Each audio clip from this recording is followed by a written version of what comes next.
Hey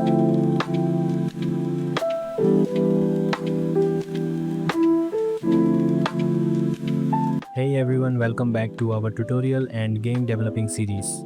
This is episode 2 and today we are diving right into setting up a brand new third-person template project. We will also integrate the gameplay ability system using C++, but don't worry, you won't have to type every line of code yourself. I placed all the code snippets in the description, so just grab them as we go and paste them into your project. First, launch Unreal Engine and choose the third-person template. Make sure you select Blueprint, then pick your target platforms. Give your project a name. Mine is Tutorial Series. Hit Create and wait for the editor to load up. Once you're in the editor, head over to Edit Plugins. In the search bar, type Gameplay Abilities. Enable that plugin. Close the window and restart the editor when prompted.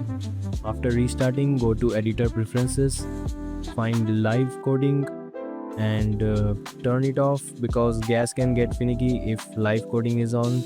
Now with the plugin enabled and live coding turned off, let's set up our attributes class. Click File.new C++ class, then search for AttributeSet. Select AttributeSet and click Next. Give it a name. Mine is DevAttributes since my character is named Dev. Click Create Class and Visual Studio will open automatically.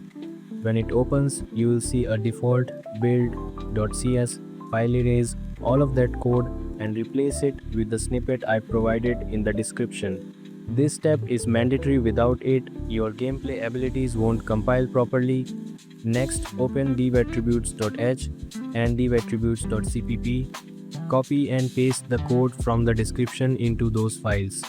In my example, I'm setting up health, key and curse as our character's stats. Feel free to tweak or rename those to fit your own game. If you run into any issues, drop a comment below and I'll help you troubleshoot. In the next episode, we'll set up our ability class and start creating actual gameplay abilities. For now, thanks so much for watching. Catch you in the next episode.